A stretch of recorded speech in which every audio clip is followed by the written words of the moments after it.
que você abra sua Bíblia lá em Lucas, capítulo 24. Lucas, capítulo 24.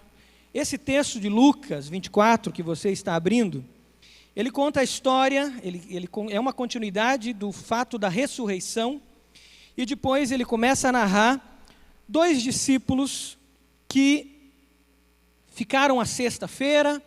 Durante o sábado, eles não se movimentaram, pois um bom judeu não fazia caminhadas longas no sábado. A lei proibia de trabalhar no sábado e fazer caminhadas longas no sábado. E esses 2 discípulos, tristes, amargurados, desiludidos, eles começam a descer de Jerusalém para Emaús. Uma caminhada de 12 quilômetros, que na verdade seria a caminhada mais longa da vida deles. Você já fez uma caminhada assim? Um retorno para casa assim? Cansado, desanimado? Uma situação triste, uma notícia triste, que de repente te jogou para baixo? E talvez foi o caminho mais longo que você já fez, saindo de algum lugar até voltar para sua casa? Esses discípulos fizeram esse caminho. 12 quilômetros que pareciam uma eternidade. Cansados, amargurados, desiludidos, tristes. Eles voltam, eles descem de Jerusalém para Emaús. Lucas capítulo 24, versículo 13 em diante. Eu não vou ler todo o texto agora. Nós vamos lendo à medida que eu for explanando a palavra, eu vou lendo com os irmãos. Então fique com a sua Bíblia aberta. Pegue aí na frente um lápis para você anotar aquilo que o Espírito Santo trouxer para você, fizer saltar aos seus olhos, de textos da palavra. E também tem um esboço no meio do boletim que você pode usar. Tem alguém perto de você sem Bíblia? Senta com essa pessoa. Versículo 13 e 14 diz que naquele mesmo dia, 2 desses discípulos estavam indo para um povoado chamado Emaús, a 11 quilômetros de Jerusalém. 60 côvados, davam quase 12 quilômetros. Versículo 14, no caminho conversavam a respeito de tudo o que havia acontecido. Eles deixaram Jerusalém, eles deixaram a comunidade dos discípulos. Era um momento de crise na comunidade dos discípulos. Jesus havia morrido. Jesus foi à cruz. Eles acompanharam todo aquele momento trágico de ida de Jesus à cruz. Acompanharam a morte de Jesus. Durante o sábado, um vazio de alma, algo difícil. Perguntas começaram a surgir. O que aconteceu? Começaram a lembrar as palavras do Mestre, o tempo que estavam com o Mestre. A comunidade de discípulos se une, mas também vive uma crise e alguns discípulos se dispersam. Domingo, eles já podiam caminhar e alguns deixaram Jerusalém. Saíram de Jerusalém e desceram para Emaús. Levanta sua mão e fala comigo assim: saíram de Jerusalém. Levanta comigo, é um exercício para você entender o que nós estamos vivenciando nessa palavra. Saíram de Jerusalém e desceram para Emaús. Guarda isso na sua memória. Eles começaram esse caminho de retorno, essa caminhada longa para sua casa, retornando para Emaús, nesse momento de crise. Momentos de crise são momentos difíceis, momentos que temos que estar atentos, momentos que precisamos ficar atentos ao que Deus tem para nós. Pois em momentos de crise, nós corremos sérios riscos de tomarmos decisões precipitadas, de fazermos aquilo que o nosso impulso nos leva a fazer. E aí deixar o centro da vontade de Deus. É muito perigoso esses momentos. Se você está vivendo um momento de crise, calma. Espera no Senhor. Deixe o Senhor falar. Cuidado com as decisões precipitadas. Eles fizeram isso. Eles se precipitaram, e assim que puderam fazer a sua caminhada, assim que foram liberados das suas ainda prisões religiosas do judaísmo, eles desceram para Emaús. Emaús é uma cidade pequena, um povoado pequeno, onde tinha águas termais.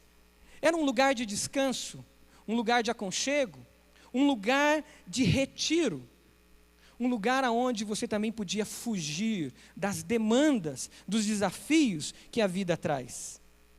Mas na crise não é hora de decisões precipitadas, é hora de aprender a esperar. Na crise, nos momentos difíceis, nos momentos de recomeços, nós precisamos estar atento à vontade de Deus e nós precisamos da comunhão com a igreja do Senhor Jesus. Nós precisamos estar em unidade com o povo de Deus. Se queremos crescer em maturidade ou com maturidade e ter um recomeço com maturidade, nós precisamos da comunhão com os nossos irmãos e não da solidão. Não é momento para isolamento, não é momento para ficar sozinho, isolado, não é momento para fuga, é momento para comunhão. É claro que nós podemos e devemos ter momentos de solitude, mas solitude é diferente de solidão. Jesus nos ensinou a ter momentos de solitude, quando Ele se retirava. A oração do Pai Nosso nos ensina a um momento de solitude. Ele diz, busque, feche o seu quarto, feche-se ali dentro e busque em secreto ao seu Pai que te vê em secreto. Um momento de solitude, um momento a sós com Deus. Mas nunca Jesus nos ensinou a vivermos na solidão. Jesus nos ensina quando Ele vai para o deserto. Os grandes homens e mulheres de Deus nos ensinam quando eles têm esse tempo de solitude, mas nunca nós vemos nós sendo ensinados pela palavra a vivermos na solidão. O nosso Deus é um Deus comunitário. Cremos em Deus que é Trindade, que é Pai, Filho e Espírito Santo, uma perfeita harmonia de comunhão. E Deus se revela assim, buscando relacionamento, buscando vir ao nosso encontro. Toda a história da palavra de Deus é uma revelação de Deus que vem ao encontro, ao nosso encontro.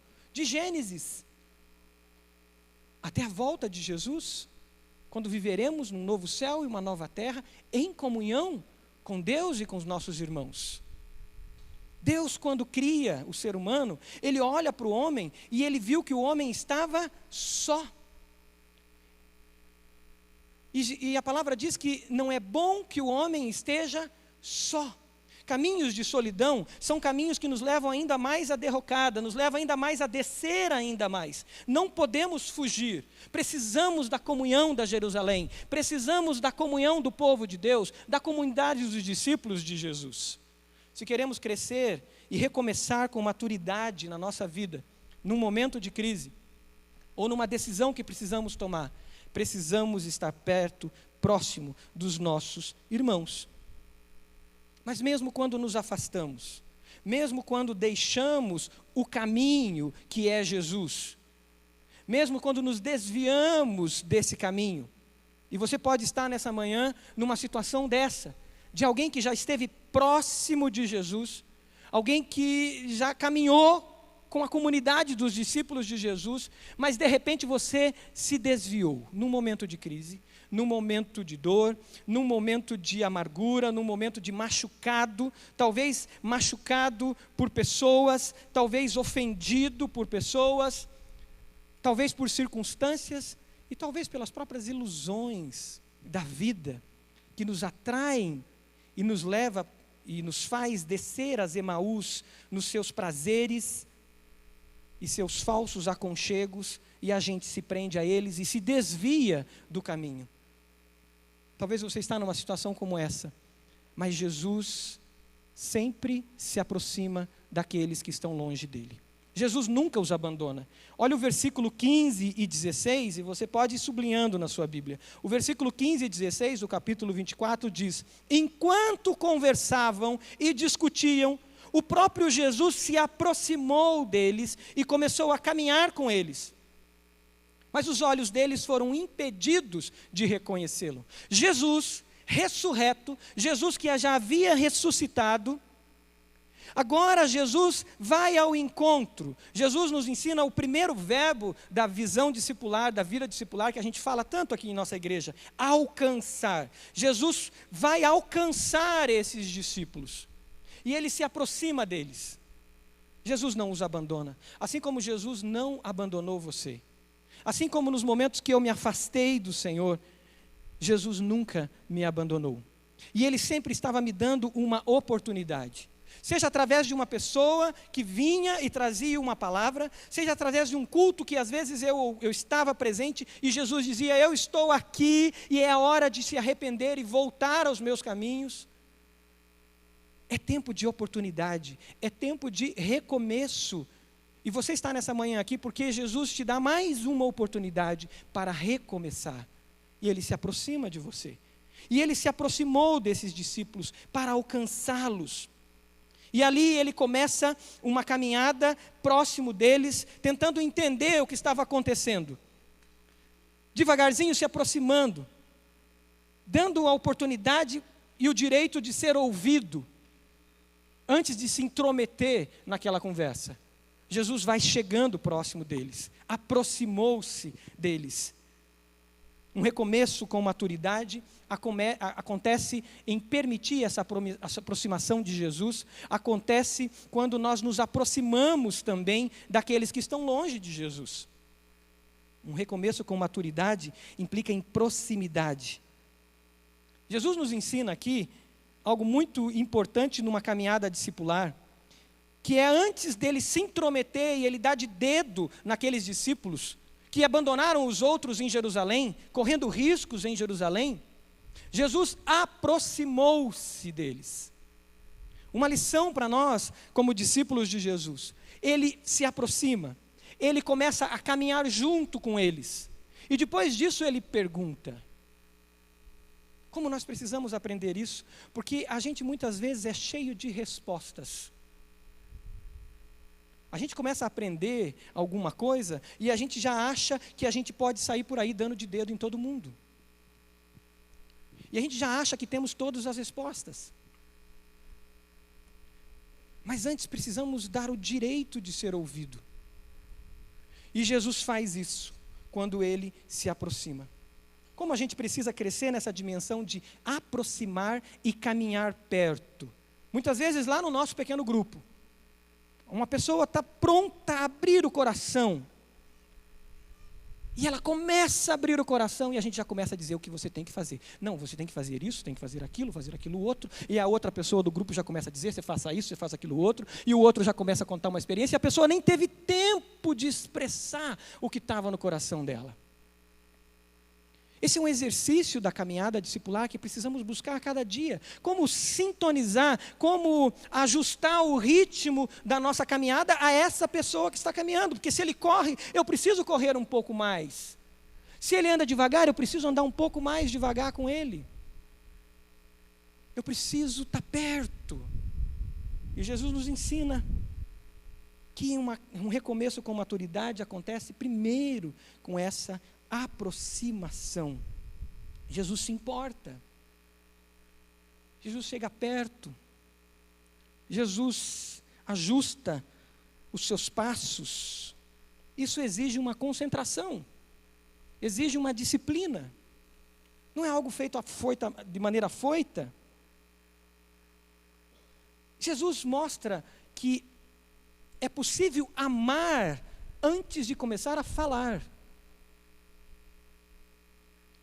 É possível eu amar antes de eu começar a querer ensinar tudo. Porque esse amar, antes de cobrar frutos, por isso que na igreja a gente fala muito em dois verbos, amar e frutificar.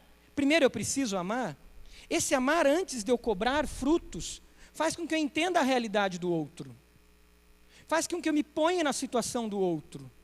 E faz com que eu me aproxime para entender quais são as perguntas do outro, antes de querer dar respostas a perguntas que não foram feitas. Amar é alcançar e me aproximar para isso. Como vamos alcançar para Jesus as pessoas se não nos ajustamos, se não ajustamos os nossos passos aos passos delas? Quem são as pessoas do seu círculo de contato que ainda você não ajustou o seu passo ao passo dela? Quem são? Tenta lembrar. Pessoas que talvez você encontre uma vez por semana no elevador, talvez você encontre uma vez por semana no estacionamento, ou você encontre a cada 3 dias pegando as crianças na escola. ou na sala de aula, que você não lembra o nome, talvez. Pessoas que fazem parte do nosso círculo de contato. Eu estou vendo o Charles aqui, eu estou lembrando do pastor Charles, do Oikos, né? Do movimento de igreja em células. O Oikos, aquelas pessoas que estão próximas de nós. Casa, próximos da nossa realidade. Aí no esboço você pode colocar o nome. Coloca o nome de 5 pessoas. Pensa em 5 pessoas que você não sabe o nome, ou sabe o nome, mas tem pouco contato com elas. Elas só fazem parte do seu círculo de contato. Elas não fazem ainda parte do seu círculo de influência. Você pode fazer esse exercício? Pega o lápis aí, se movimente um pouco. Coloque nessa folha que você pegou o nome de 5 pessoas. 5 pessoas que precisam de aproximação. Lá da faculdade, vizinhos, que precisa você ajustar os seus passos. Quem são? Ah, é a menina da mochila rosa. Ah, é o fulano da pasta preta que pega o elevador comigo. O sujeito da gravata, que está sempre de gravata. É o piá do skate. Eu não sei quem é.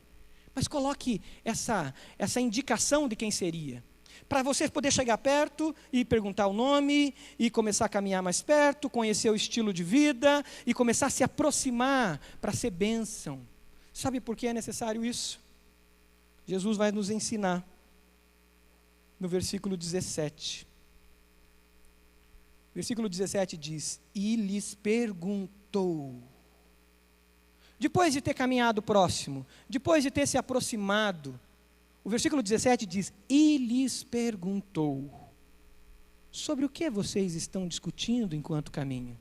Uma tradução mais literal ainda, diz: por que vocês discutem enquanto caminham e estão tristes? É só depois da gente ter esse direito de perguntar, de caminhar junto, a gente pode fazer uma pergunta. E uma pergunta tão clara. Porque um recomeço com maturidade acontece quando a gente se dispõe a desenvolver uma escuta ativa.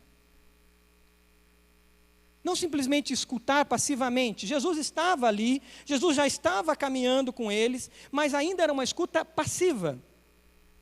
E é necessário começar por uma escuta passiva. Mas chegou um momento que Jesus ajustou tudo e diz: explica, por que vocês estão assim tão tristes?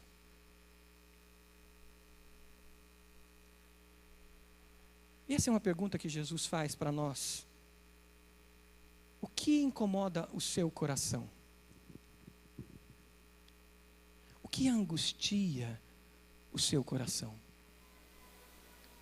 O que te traz incômodo e às vezes você no caminho, você que já segue a Jesus, está no caminho, o caminho que é Jesus, e de repente você diminui o ritmo, você começa a parar, e você até se volta e começa a descer de Jerusalém para Emaús.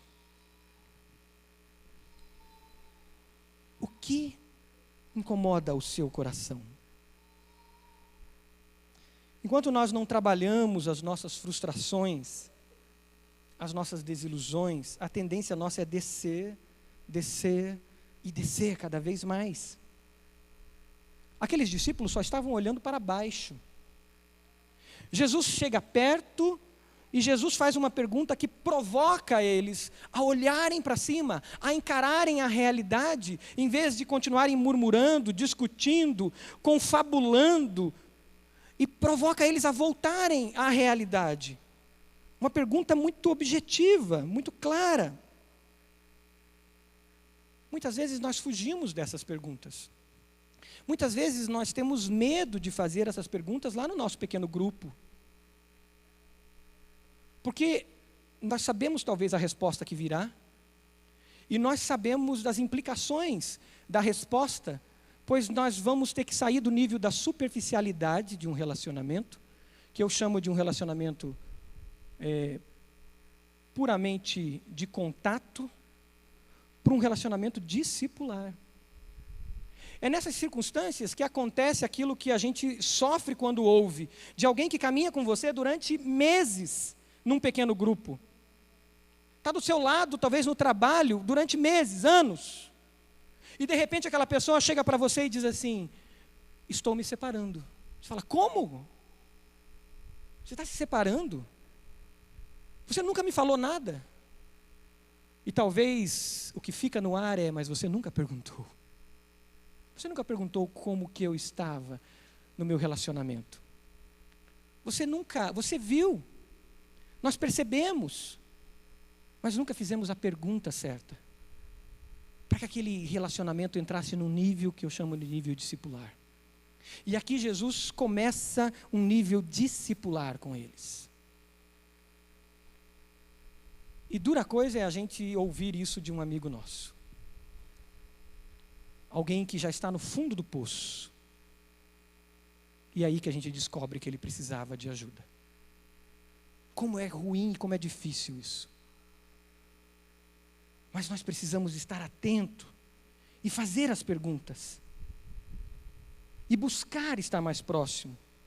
É claro que muitas vezes a gente busca soluções rápidas. Nós buscamos os Tilenóis ou o Tilenol, né, para amenizar as nossas dores. Nós vivemos uma geração que busca muito isso. É o culto da bênção. Então eu vou para lá e lá eu saio mais feliz, mais alegre, mais esperançoso e eu vou para casa. E aí eu volto novamente para o culto da bênção e eu saio mais tranquilo, mais amenizado e eu vou para casa. E eu busco prazeres, e nesses prazeres eu esqueço dos problemas, seja nas drogas legalizadas ou nas drogas ilegais, e aí eu volto para casa. E a gente vive de fuga em fuga.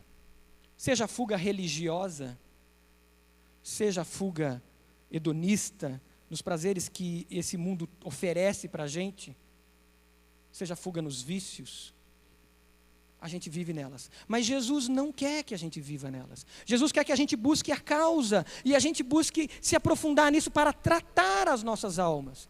E é isso que Jesus quer. Jesus quer tratar a minha alma, Jesus quer tratar a sua alma, Jesus quer trazer cura para nós.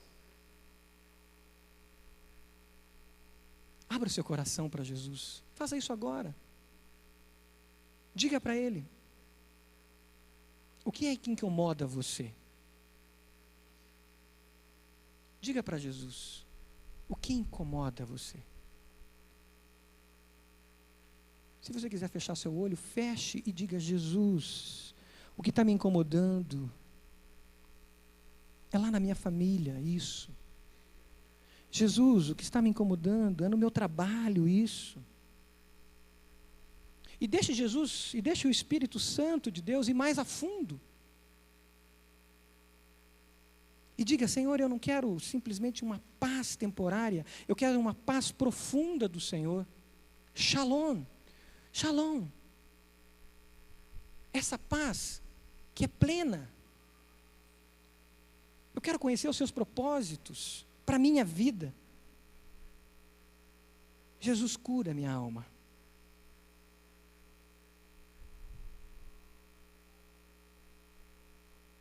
Essa pedagogia, essa didática amorosa de Jesus deu certo para eles ali naquela hora, porque eles abriram o coração deles e eles começaram a colocar para fora o que tinha acontecido.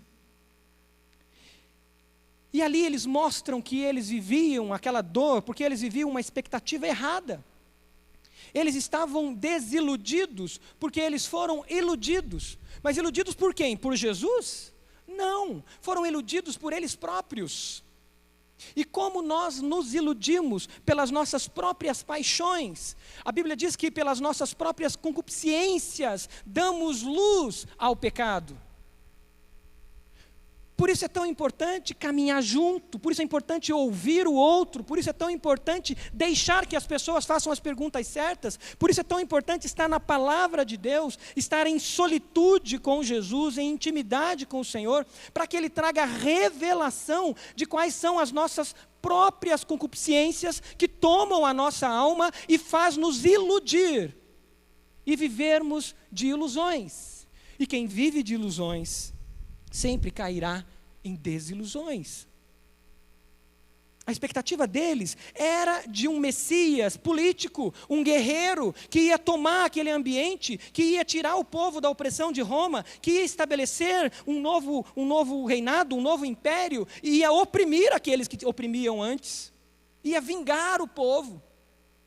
A expectativa deles, na verdade, era fruto dos chavões, era fruto dos clichês que eram lançados naquela própria sociedade. E eles estavam se alimentando desses clichês. Eles estavam se alimentando desses, chamaríamos hoje, chavões gospel, que a gente tanto vê no Facebook. Que a gente tanto se alimenta em pregações e pregações, às vezes, no Facebook, que não sabemos a fonte. E muitas vezes são chavões, são clichês, que alimentam as minhas concupiscências, mas não trazem a vontade de Deus para a minha vida. Esses discípulos estavam enredados por isso, estavam presos a essa realidade, por isso eles viviam isso. Tiago 1,13 fala que o pecado é gerado em nós, é atraído, engodado pela nossa própria concupiscência. Depois, havendo a concupiscência concebido, dá a luz ao pecado, e o pecado, sendo consumado, gera morte. A ideia equivocada deles sobre Jesus. Quem é Deus para você? Quem é Jesus para você? Sofremos muitas vezes porque esperamos certas coisas que Jesus nunca prometeu. Esperamos certas coisas que Deus nunca prometeu. Mas sofremos porque engodados, enganados por nossas paixões interiores, nós somos presas fáceis dos padrões desse mundo, mesmo que sejam com linguagem gospel. Por isso nós precisamos nos voltar para a palavra de Deus. Por isso nós precisamos nos dobrar à palavra de Deus. Por isso nós precisamos da comunhão com os irmãos em Cristo, para aprendermos juntos da palavra de Deus. Do contrário, seremos enganados. É claro também que existem feridas que nos levam para baixo, para Emaús, que são feridas causadas por um mundo mau. Eles falam isso nos versículos para frente, quando eles dizem sobre o que tinha acontecido. Versículo 19 e 18 em diante, um deles, chamado Cleopas, perguntou para Jesus: você é o único forasteiro, visitante em Jerusalém, que não sabe das coisas que ali aconteceram nesses dias? Aí Jesus, fala mais.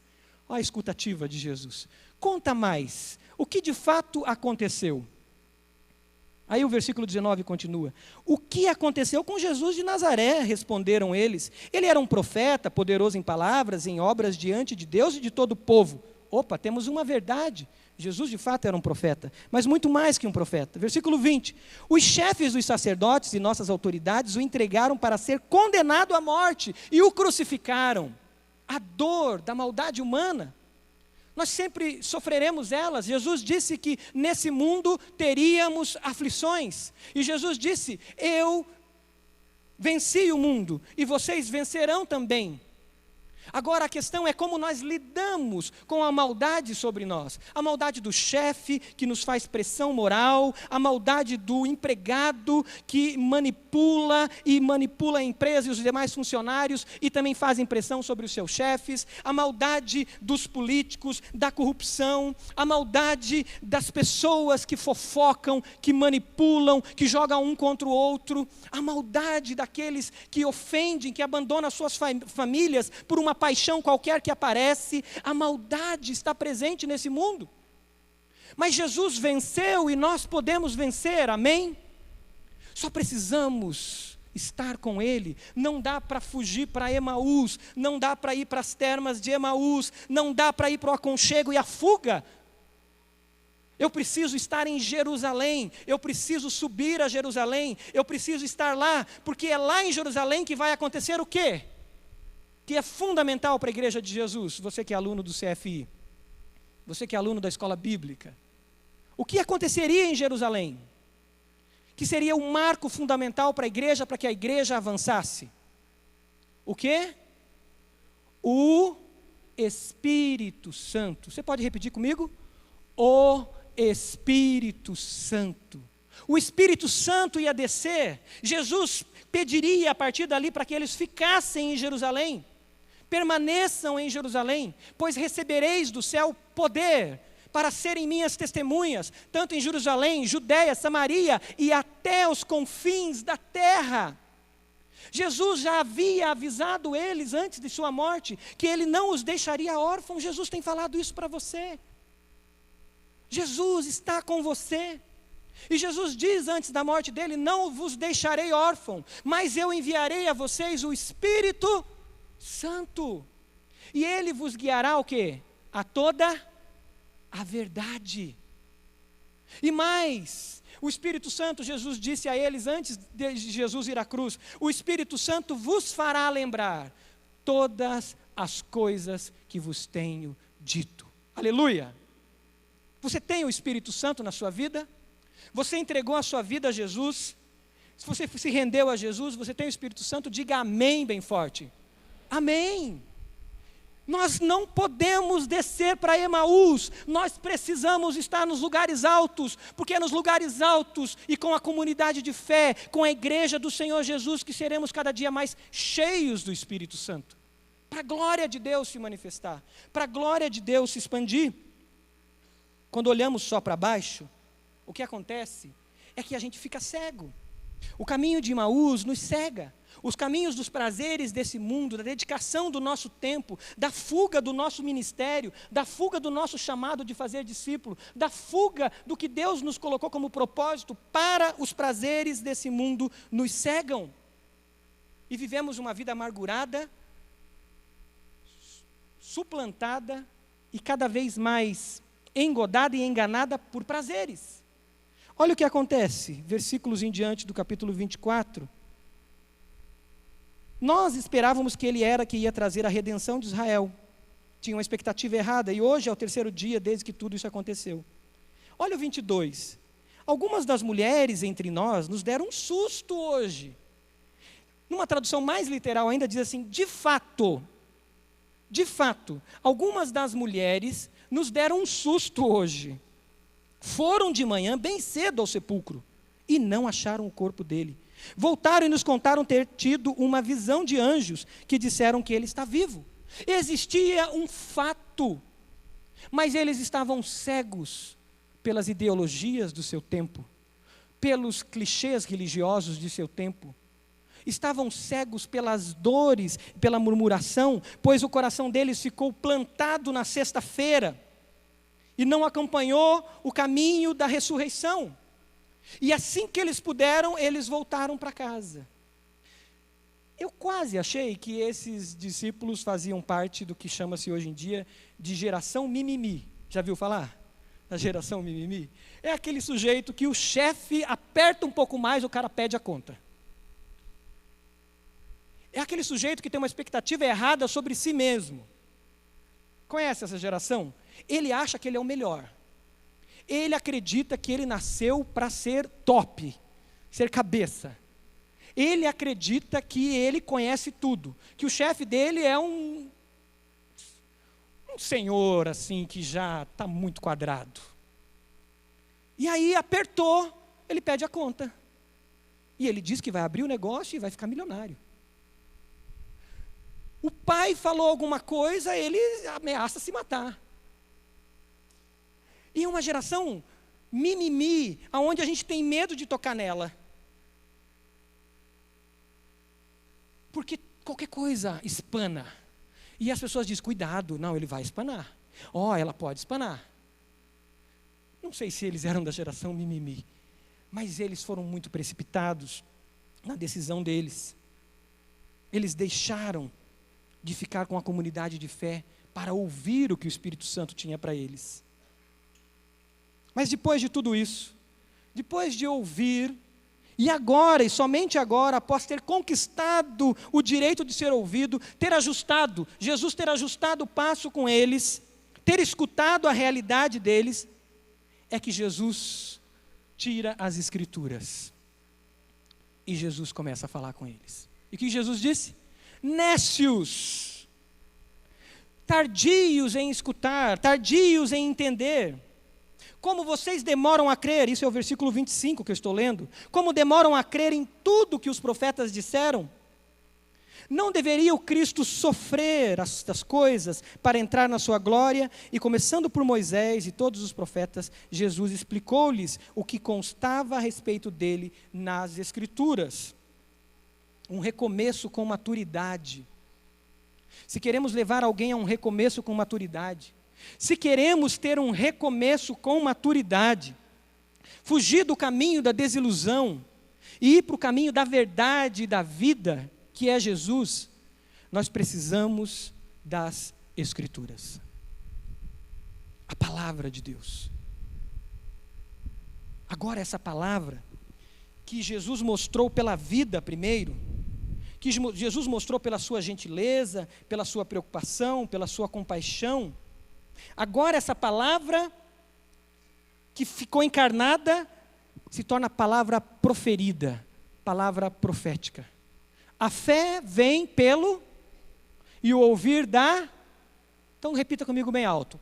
A fé vem pelo ouvir e o ouvir da palavra de Deus. Não dá para você continuar caminhando com aquela pessoa sem falar a palavra de Deus para ela. Você vai caminhar 20 anos com a pessoa e talvez no último dia, se assim fosse, você vai se encontrar com ela e ela vai dizer: cara, você andou comigo 20 anos e nunca me disse que isso iria acontecer? E nunca me perguntou as perguntas corretas? É fácil cair em pêndulos que vão de um lado para o outro. Não querendo ser um chato, a gente nunca fala a palavra de Deus. E sabe o que acontece? Por não falarmos a palavra de Deus, a gente nem busca aprender a palavra de Deus. Porque se eu não tenho o que falar, por que eu vou aprender? Por que eu vou para a escola bíblica? Por que eu venho fazer CFI? Mas quando a gente entende que nós temos por missão proclamar a palavra, vivê-la, nos aproximando, caminhando, abençoando vidas, amando, mas eu preciso proclamá-la, eu preciso aprendê-la. E agora Jesus traz a palavra dele. Jesus mostra que muitos são desiludidos porque vivem na superficialidade da palavra. Muitos estão desiludidos pois se alimentaram de clichês gospel e não da palavra de Deus. São escravos desses clichês, mas não da profundidade na palavra. Vivem a esperar de Deus aquilo que Deus não prometeu. E agora Jesus começa a mostrar a palavra dele, as Escrituras sagradas. Jesus revela que não dá para viver de sentimentalismo. Nós vivemos uma época onde o sentimentalismo é muito forte. Onde as pessoas dizem: campeão, siga o seu coração. Se você está nessa, está em paz, siga o seu coração. É o mundo que a gente vive hoje. Mas é isso? Jesus mostra que não dá para seguir o coração, até porque a palavra de Deus diz que enganoso é o coração do homem. E não dá nem para eu criar uma versão gospel disso, do tipo: se você está em paz, faça. Como assim? Se você está em paz, faça. Eu preciso ter convicção se eu estou dentro dos propósitos de Deus. Eu preciso ter convicção se aquela decisão que eu tenho que tomar, ela está dentro dos princípios eternos da palavra de Deus. Não um sentimento gostoso no coração. Porque as nossas paixões nos arrastam. E elas geram um sentimento de paz.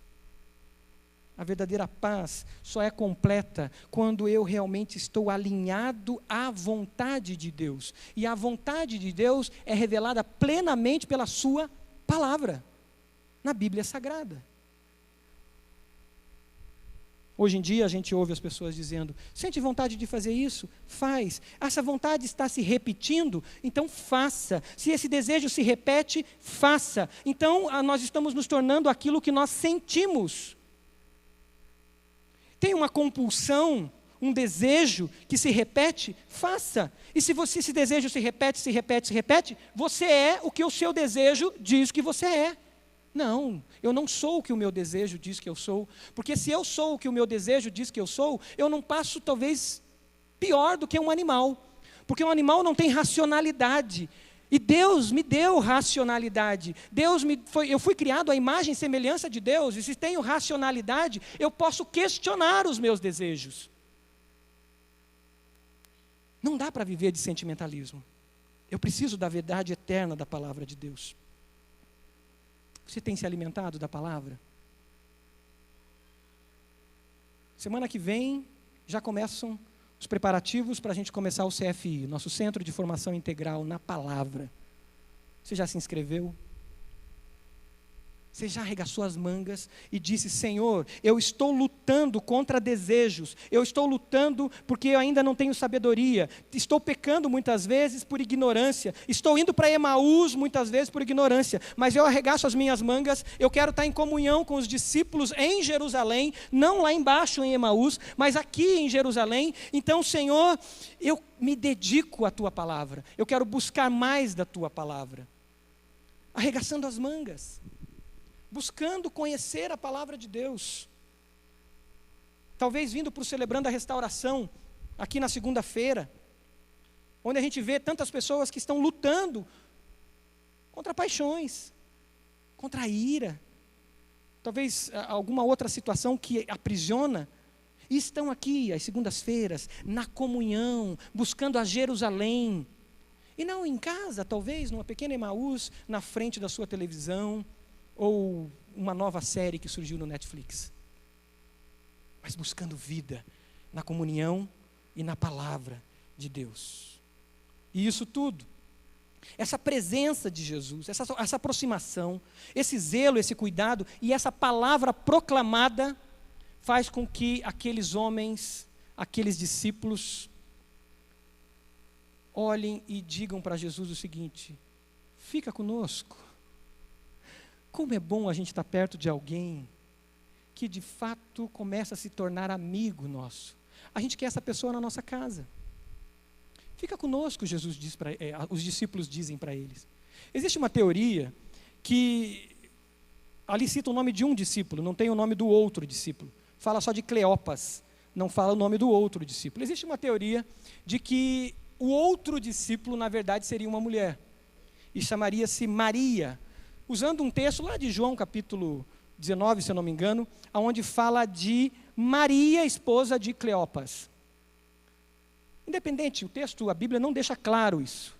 Mas o que me traz a reflexão a partir também dessa teoria é que Jesus foi chamado para entrar naquela casa. Jesus foi chamado para entrar naquele lar. Jesus foi chamado para transformar aquela casa, que era uma casa de fuga, uma casa de refúgio, uma casa de solidão, e não de solitude, mas de solidão, em casa de aconchego, em casa de acolhimento, em casa de comunhão, em casa de partilha, e nós vamos ver mais ao final, em casa de missão.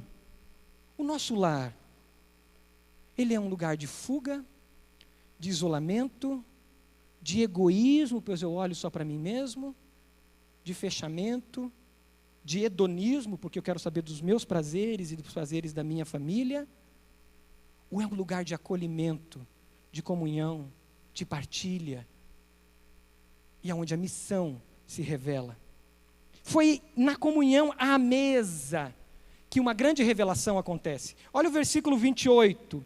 Ao se aproximarem do povoado, Jesus faz que vai para frente, e eles chamam Jesus para ficar com eles. Fique conosco, pois a noite já vem. E Jesus fica. A casa deles começa a ter agora um processo de transformação. E Jesus, agora ao ficar com eles, Jesus leva-os, ou eles levam Jesus à mesa. E nessa experiência de comunhão à mesa, a revelação começa a ficar cada vez mais clara. Quando a gente tem, nos nossos pequenos grupos, o momento do lanche, não é um simples momento de lanche. O que nós estamos fazendo naquele momento é repetindo a tradição cristã, que desde os primeiros cristãos tinham comunhão à mesa. Essa semana, meditando nesse texto, eu resolvi, como líder de um pequeno grupo, mudar a postura na hora do lanche. E sempre lembrar, naquele momento do lanche, que nós estamos repetindo o que os nossos primeiros pais da igreja os primeiros discípulos faziam e que Jesus ensinou a fazer: comunhão à mesa. E eu decidi, como líder de um pequeno grupo, que eu vou fazer mais encontros na casa que couber, obviamente, todos à mesa, em volta da mesa. Não vou deixar a mesa, não. Vou fazer em volta da mesa, pois era assim que os primeiros discípulos faziam. Sabe por que a gente tem um cafezinho aqui? Não é porque é uma coisa bacana, não é por uma coisa legal, porque essa é uma característica da igreja de Jesus: comunhão à mesa. Algumas igrejas mais antigas, mais tradicionais, se você tem caminhada cristã há mais de 30 anos, você vai lembrar que tinha uma mesa à frente da igreja, que lembrava a ceia de Jesus e que lembrava um valor cristão, que é a comunhão à mesa. E essa mesa estava escrito assim, como que era, que agora me apagou: em memória de mim. Estava escrito aqui na ponta. Tem muita gente aí ó, que lembra. Comunhão à mesa. Quando você convidar alguém para ir tomar um café, para ir ali para um chá, e quem sabe a gente do futuro tem até umas migalhas, alguma coisa para você, sabe o que é? Você está convidando ele para a comunhão à mesa, porque nós não somos seres individualistas, nós somos seres relacionais, e nós imitamos o nosso mestre. E é na comunhão à mesa que a revelação acontece. A Bíblia é capaz de fazer o nosso coração arder, a palavra de Deus faz o nosso coração arder, mas o abrir dos olhos acontece na experiência da comunidade, da celebração e da partilha. Pensa antes de assumir isso como clichê.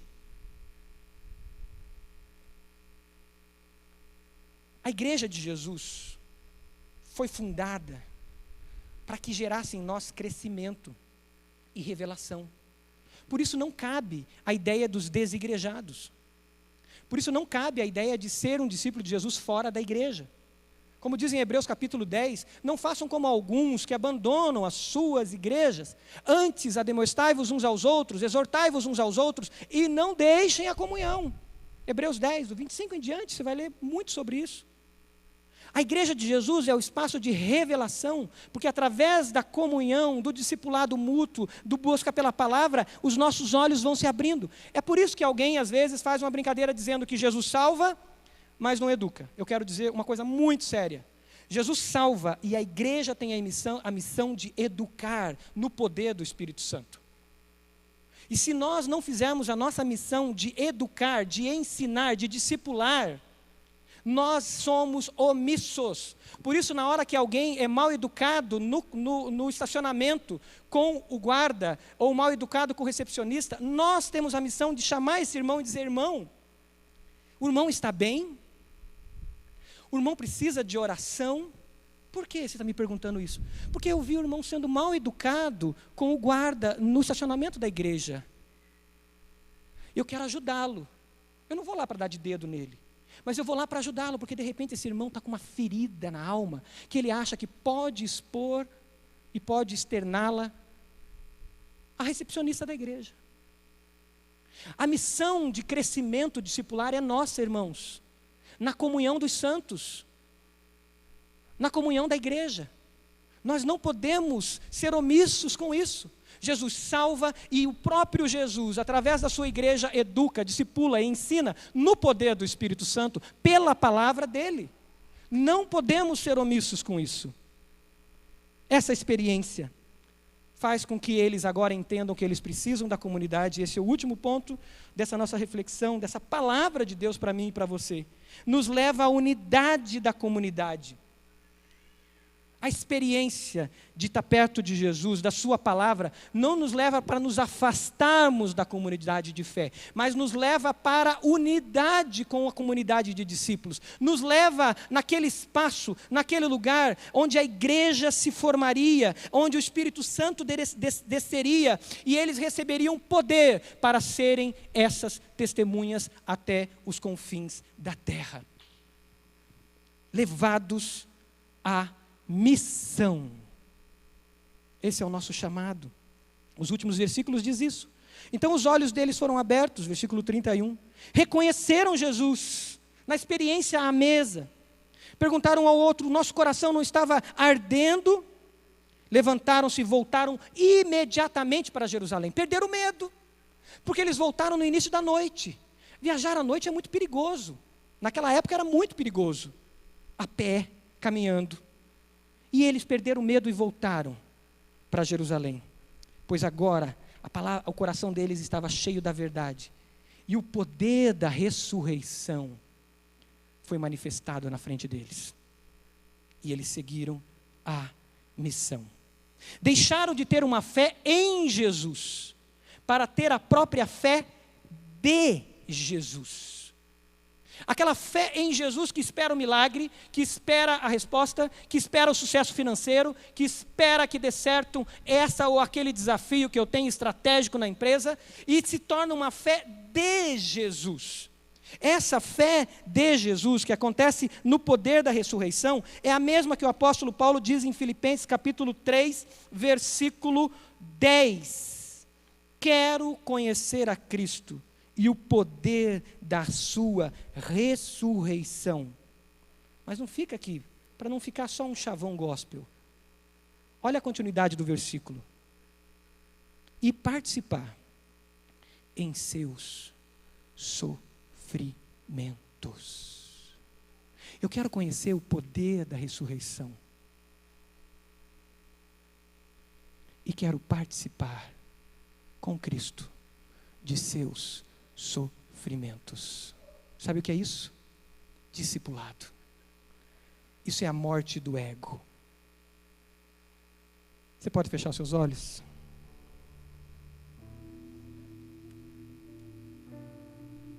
Você é um discípulo, uma discípula de Jesus?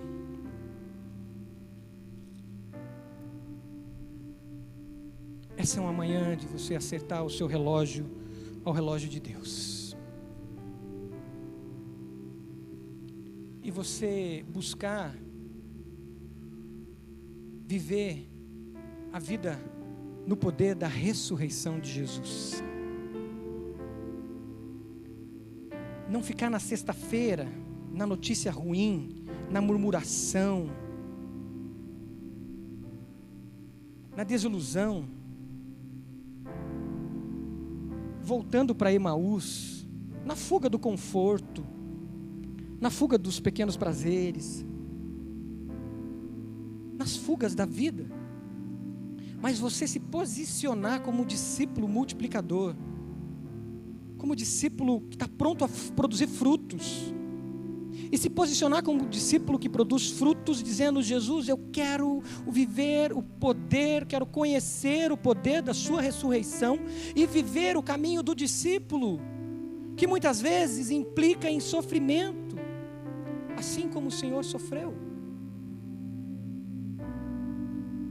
Você está longe do teu chamado? Jesus está caminhando com você faz tempo. E o que Jesus está te dizendo é: fala o que está acontecendo e volta para o caminho. Deixa de ser somente um frequentador. Você está machucado, machucada, as dores da vida, do mundo que gera aflições. Jesus venceu e você vai vencer. Por isso, volte para o caminho. Não deixe o caminho. Pare de descer e de olhar só para baixo e olhe para Jesus. Olhe para Jesus. É tempo de voltar para casa, voltar para a comunhão. Tempo de estar na presença de Deus.